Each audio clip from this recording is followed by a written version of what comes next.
Okay, so I'll start off with a quick profile for those of you who I know have been fiending for this list. Hey guys, go to txx1.com and use pack 10 for 10% off. You can get access to the best sleeves, best over sleeves in the game for competitive play. The Supreme Pros are what I'm currently using for my main deck right now, and if you guys want to get access to them as well, go to txx1.com and use pack 10 for 10% off. See you there. Anyways, enjoy the video. Three of the best normal summon in the game right now, plus my boy Dolphin. Not much has changed. I think you have to play these cards. They're, I think, the best cards in the game at the moment. I decided to play this deck still for I decided to play this deck again because I thought that in this format you kind of just have to play what you're really comfortable with, and I was pretty comfortable with this deck. After Richmond, I went into the Hyperbolic Time Chamber and I started training like crazy. So I got even better with this deck, and I was actually coming up with like new combos on the spot that I'll probably show you guys at the end that I thought was insane. Yeah, but I decided to play this deck because I was pretty confident I thought this deck was one of the strongest going first deck in the format. I think that every deck right now when it goes second is pretty much going to be 50-50 whether or not you win going second. But I figured that if I went first, I have a very high chance to win, and if I went second, it was 50-50. And I think most decks are going to be 50-50 anyway, so why not play the strongest going first deck in the meta? And yeah, I actually only won, I think, like 4 dice rolls in Swiss. And I beat most of my opponents going second. So I mean, that goes to shows you that this deck is still really strong going second. But yeah, I also thought that in this like sort of like diverse meta, a lot of people, a lot of the decks that were going first weren't consistently winning, so I decided to play a deck that was consistently winning. So yeah. Anyways, Neospace Connector, best normal summon in the game at the moment. Oh yeah, so I actually won the dice against Anthony in top 8, but I drew Dolphin, Museum, double Imperm, Veiler, and that's how I lost. It's crazy because like in top 16, my opponent opened Ash Veiler or Ash Imperm, and I ended on like double Charles, Baron, SP Little Knight, like Gearfried, full God board. I just opened like the worst going first hand in my entire deck. That it was just very unfortunate because the odds of drawing 3 non-engine is like 1%. So I just drew I just drew like the 3 non-engine hand going first, which is actually super unlucky. But yeah, so that's the normal summons. These are the level 4 Infernoble Knight monsters. So Ogier, Oliver, Turpin, and Magus. They're just like super necessary for combos. And then for the rest of the level 1s, we play 1 Flint, 1 Ricardetto, 1 Renaud. I got these all swapped, so they look insane in Europrint. Actually godly. Actually, the funny story is, so someone actually came up to me. I was like, yo, can you sign my CR Renaud? And I'm like, wait, is that a CR Euro Renaud? I'm like, bro, let's swap for my American, and then I'll sign the American one and give it to you. And it was after I topped too.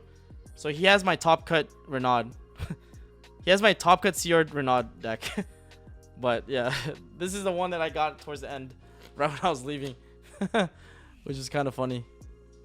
Thank you for all the subs, by the way. So we have Jay, thank you for the sub. Dubstep, thank you for the sub. Evil, thank you for the sub. Sugar Fuki, thank you for the sub. Chad, thank you for the sub. Alpha, thank you for the sub. Mango, thank you for the sub. And Chris, thank you for the sub. Zephyr, thank you for the sub. Yeah, Worlds 2023, baby. Let's go, Sleeve. So there's that, and then we played the 1 red layer. This card is actually, I still don't know how people cut this card. This card was actually insane. Like, I think if you play like this card beat over Fenrir's all night. It was actually so broken. And then we play 1 Dark Witch and then 1 Gearfried. I also got this. Oh my god, this looks so good, Yo Print. So yeah, that's pretty much like the monster count. It's funny because my deck is 45 cards, and I have 22 monsters, 23 spells and trap. I should have played 46 and played 23 monsters and 23 spells and traps. I think that would have been insane, but whatever. I played 45. These are the main deck monster counts, and then for the hand traps, I'll probably go over them. I'll go over the non-engine at the end. I'm just going to go over the engine cards real quick. So all these are really necessary. For more engine cards, you have 3 of the wanted cards. Oh, they look better down here. Okay, so 3 wanted. And then the sinful. And then we have 3 museum. And then Rhoda. And then you have 3 heritage. All mace. Durendal. Joyce. DDR. Phoenix. And Angelica's ring. So I played 6 unique equips. Okay. I played 6 unique equips. Because of the fact that if you draw 2 of them, you can still, if you draw 2 equips, you can always mill 4. And so that was like the main reason. The other reason was that Joyce had a lot of applications that comes up. Yeah, my heritage are Americans, unfortunately. But so Joyce has a lot of lines that it comes up in, and there was only one that I couldn't swap because I couldn't swap the Joyce for EU print, guys.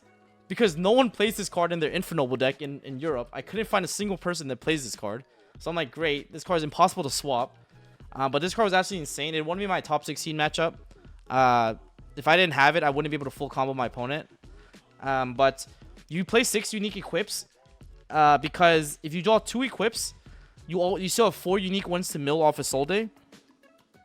And this card has a secret effect that like comes up a lot. Like, where if you link off the monster or like send the monster to the graveyard while it's equipped to this, you can summon a Fire Warrior from your hand, and that came up for me like 4 times during the tournament for me to win the game. And so I really like the fact that I have 6 unique equips. I think the Rendo is really solid, but you don't want to open these equips. You want to like get them off the museum. So I only played them at 1, and so yeah.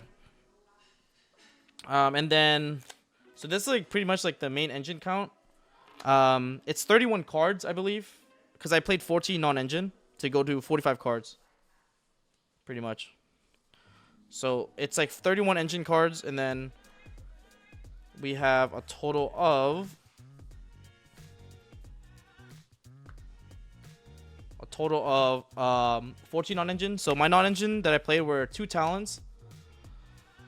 And a call by the grave. I wanted to play 3rd talents. But I decided to basically replace it with Call by the Grave instead. So that's like the reasoning there. This card actually was insane for me.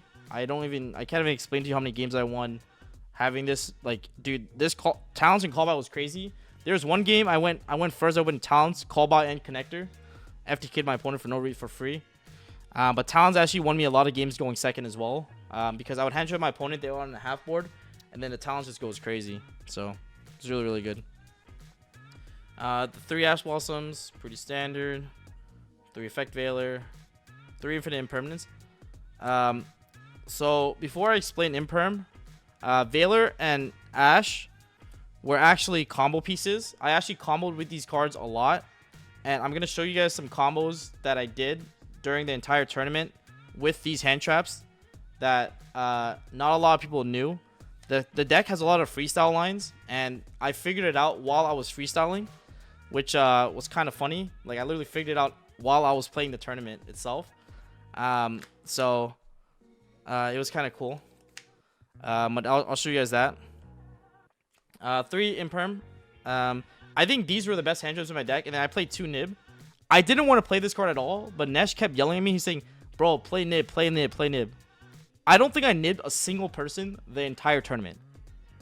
I didn't nib I think I nibbed 1 person maybe, actually. Actually, no, I don't even think I did. I think I nibbed maybe 1 person. Yeah, that's it. But this card was literally so bad. So I wish I didn't play. I wish I didn't play these 2 nibs, and I played a 3rd Talents and then played 44 cards. But yeah, I think it was fine. It's like whatever. But Nesh was like, yeah, play this, and I was like, this card is trash. Literally, it's so bad. But whatever. 14 on engine. Thought it was really good. I have no complaints besides the Nibru. That's it. And then now we'll get into the extra deck. So still the same extra deck as before, kinda. Angelica, Captain Roland, Charles, Barone, standard here. Dempsey, Typhon for the XYZs. Anima, Link Spider, Double Charles, Double Isolde, Appaloosa, SP Little Knight, 2 of them. And that's pretty much the extra deck. So I think the extra deck I've pretty much solved already. I solved the extra deck at Richmond, and I stuck with it because of the fact that it was just really solid. All of these cards came up. I summoned every single one of these, so I have no regrets about them. Typhon won me an unwinnable game against Despia. This card was actually insane. I played like 3 Despia players for no reason. And then we have the side deck. So the side deck's a little bit spicy. I think I'll start off with the spice. The Gizmek Uka with the berry statue. So this was literally the goo. And the main reason why it was so broken in my deck, but not that broken in any other deck, is because of the fact that Gizmek Uka is a card that I put in against Unchained. And it absolutely decimates like the Unchained matchup. It makes that shit like literally that matchup is so free after you have this card in your side deck. Because what I do is against like an Unchained opponent, when they go Aruha, Shavara, pop their back row, summon like Shayama from the deck, whatever. On resolution, you can go Gizmek Uka to summon itself because the monster was summoned from the main deck.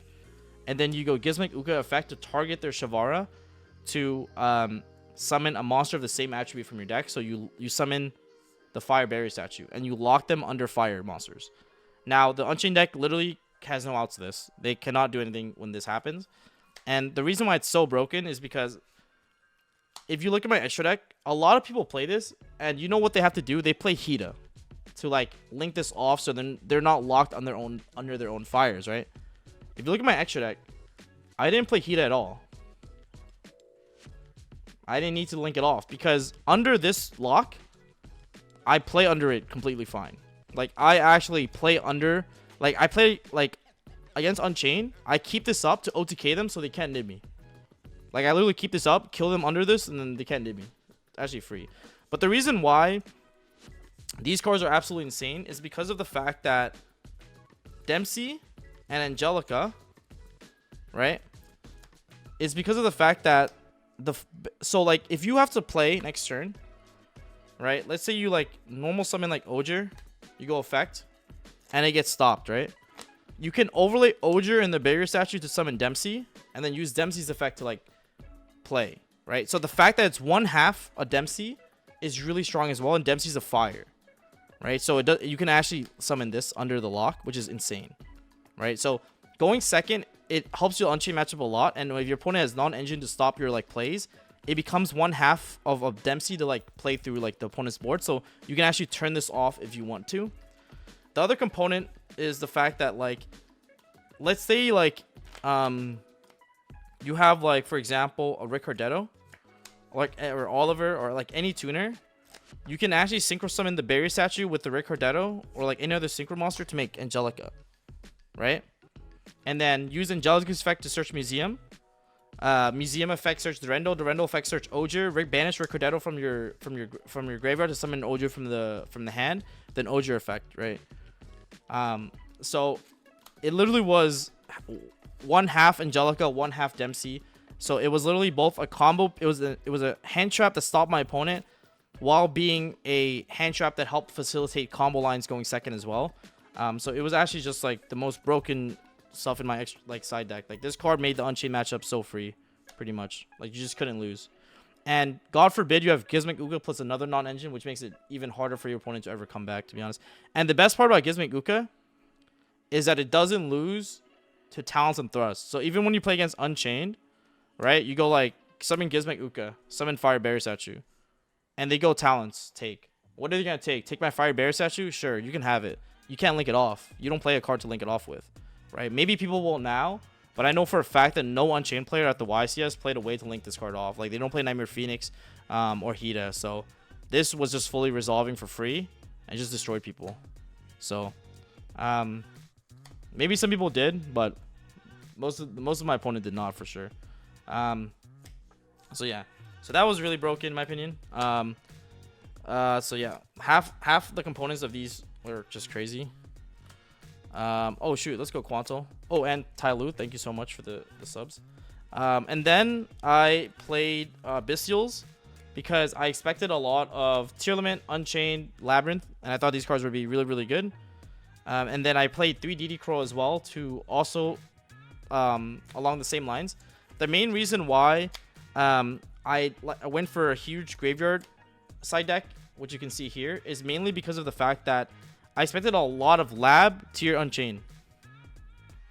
So like Lab, Tier, and Unchained I thought were going to be the most popular matchups at this YCS. And so I wanted to like just play cards for that pretty much. I cited 2 Bells because like I already have 3 Ash in the main deck. So it's like I have 5 copies of Ash Blossom against like the Labyrinth deck. Crow was really crazy against Labyrinth as well. Because when you go first against Labyrinth and you have a DD Crow, and they go like activate Clock Effect, activate Storby Torby, set a back row, like Big Welcome. Then they go like effective Clock to bring itself back. You chain Crow to banish their Clock, and then they can't flip up their Big Welcome because they don't control a Labyrinth monster.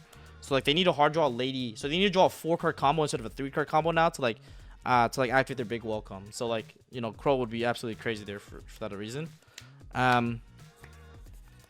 And then obviously Juice WRLD Magma was insane. I played like 3 Tearlaments in Swiss, and I beat every single one, just because of this side deck was just broken into that, right? So, yeah. And then also the reason why Juice WRLD was absolutely crazy was like I played against a Tearlament player, and the reason why these Bestials were crazy is because of the fact that I have like, for example, a Juice WRLD, and I was going second into the board. So I go like Juice WRLD, my opponent, I hand trap a little bit, they pass. The next turn I go like normal summon Yugioh. Yugioh effect, dump Turpin. Then I go Turpin effect, target Yugioh to equip it. Then I use Yugioh plus Juice WRLD to synchro summon into Baron. And the reason why I was able to do that is because Turpin has a secret effect that when it's equipped to the monster, it turns it into a tuner. So here I'm able to synchro summon into a Baron. Right? Trigger Juice WRLD, send a card. And then I can go effect of Yugioh, target the Baron to equip it. Then effect of Turpin to special summon itself because I control a monster with equipped card. So now like I have Baron plus Turpin going second to a board. And Juice WRLD sent a card. And I just need 1 extra warrior to like make a Soul Day without even committing, while having the Baron protection up. And so that was a play that I did as well, like twice with the Bestials. That was like insane. So the fact that these Bestials work with Yugioh Turpin combo is like also like pretty nuts. And then the last card in my side deck were 3 Spellbound. This card was like really good because basically I wanted a card that covered. So like the reason why I didn't play Crossout was because I also expected Centurion to be very popular because of how new it was, right? So Centurion was like the new deck in town. It just recently came out. I heard some like teams were on this deck, and I wanted to play Spellbound over Crossout because Crossout going second is really good into like Pearly, for example, which Spellbound covers, and going first Crossout is insane.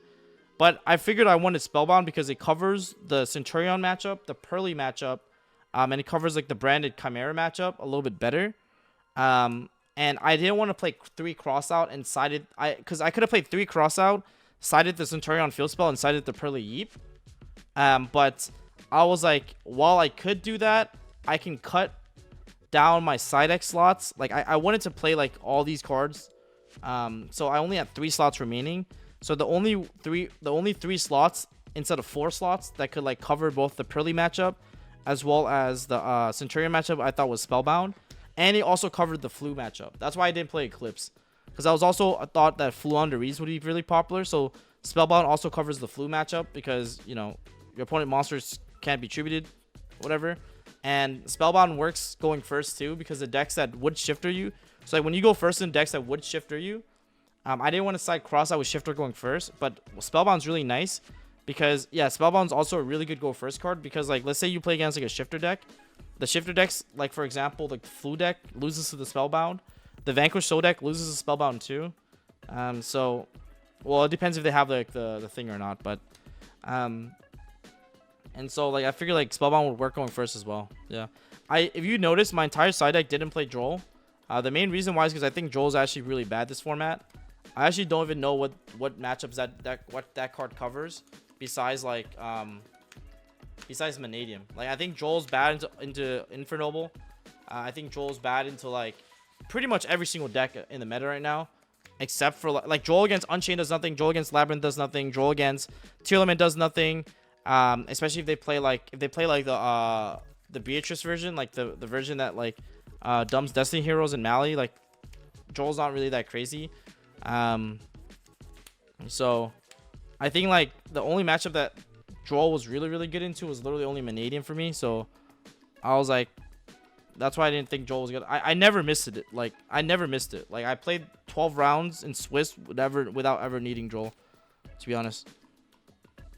Yeah, I actually just don't think it's good into any of the top decks in the format.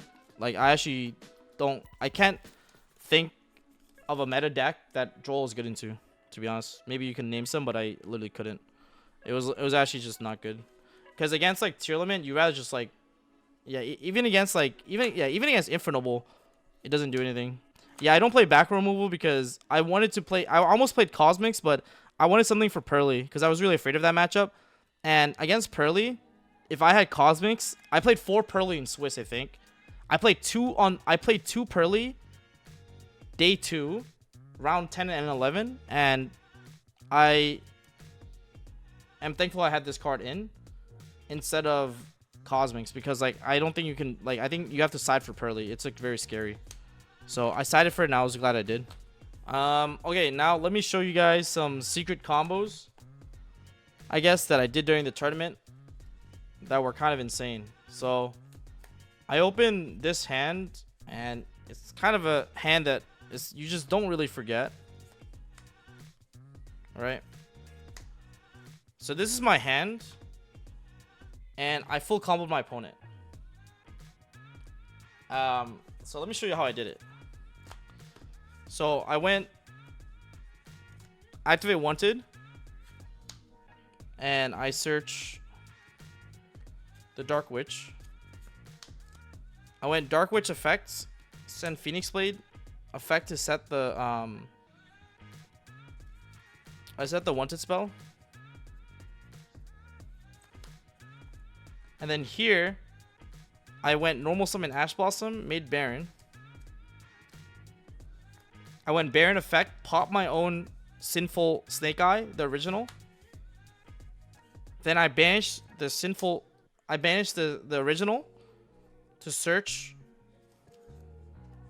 Ricardetto. Put Dark Witch to the bottom of my deck, then banish this to draw a card. Let's pretend I don't draw anything useful. And then I went special Fireflame because I control Baron as a warrior. Tribute Fireflame of its own effect, summon Ricardetto. Then use Ricardetto effect to bring back Fireflame. Then use these two to make a Soul Day. And I just full comboed my opponent after drawing like a bricky ass hand. And then yeah, mill 4 full combo. So like that was like one of the times I comboed with Ash Blossoms that I thought was really insane because I put up a Baron before a Soul Day. And then just full combo my opponent pretty much. So yeah, mill 4 and then you summon Ogier effect, dump Turpin. You do the Dempsey line with DDR and you just win. Yep. Yeah, so I thought that was pretty clean. So that was one of the ways I combo with Ash. And then the other thing that I did was during the YCS in top 16, I played against Luca, and I opened this hand. I actually did this in Swiss as well. So doing it in Swiss helped me do it in top 16, which is kind of funny. But I opened Valor. So I opened Valor, Turpin, Museum, and I believe Ash Blossom. Yeah, Ash Blossom. So this was my hand. And if I played my hand wrong, I actually lose to one hand trap. So I went activate museum effect search. I grabbed Durendal. Now the issue is if I normal summon Turpin, Durendal equipped to this, and my opponent ashes Durendal, I just pass. Right? So what I did was I went normal summon Veiler. I went normal Veiler, equipped Durendal to Veiler, then Turpin effects summon it from hand because I control a monster that with an equip. Then I went a Durendal effect. He ashes me, so Durendal 6. I use these two to make Angelica now with the Turpin and the Veiler. Then I go Angelica's effect to grab the third museum out of my deck. Then I go like Turpin effect, equip to Angelica, chain Angelica, it gets imperm, so Turpin 6. Then I go museum effect, summon Turpin, make a Soul Day. And now, because Angelica got imperm, you have to do a very crazy line. Right, so you go Soul Day effect, you go Soul Day mill 4, right? So it's gonna be like something like this.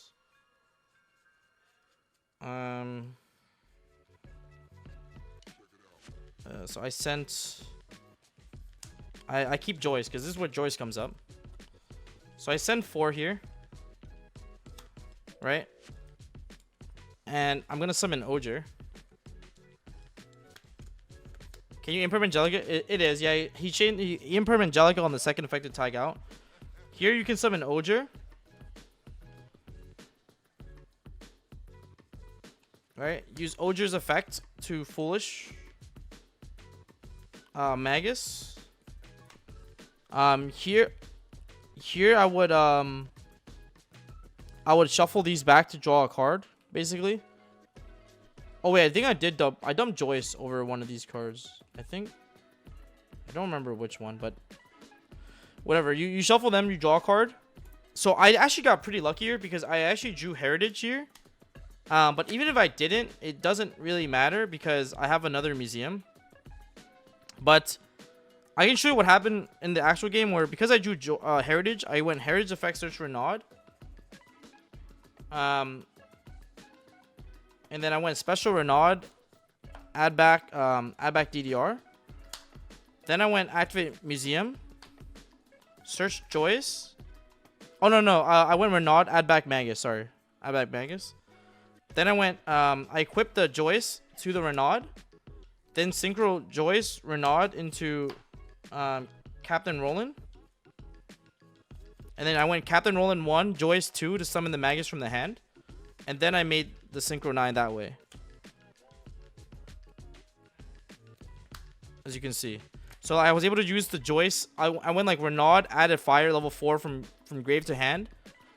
Then equip the Joyce to one of my monsters. And now I get to save the museum effect to summon from the spell and trap zone. So I get an extra summon off the spell and trap zone. So I can go like Charles, then effect summon it off the museum. And then make another Charles, as you can see here. Pretty much without needing another museum. Pretty much. But because I have another museum, I'm able to like summon Charles again, get Almace, and then use these two to make SP Little Knight, pretty much. But yeah, but basically the whole concept is that like you're able to combo with Veiler, with the Turpin, which came up for me like twice during the tournament. So yeah, so that's pretty much like the line. Yeah, it doesn't have to be a warrior for Turpin to summon, which I thought was really neat.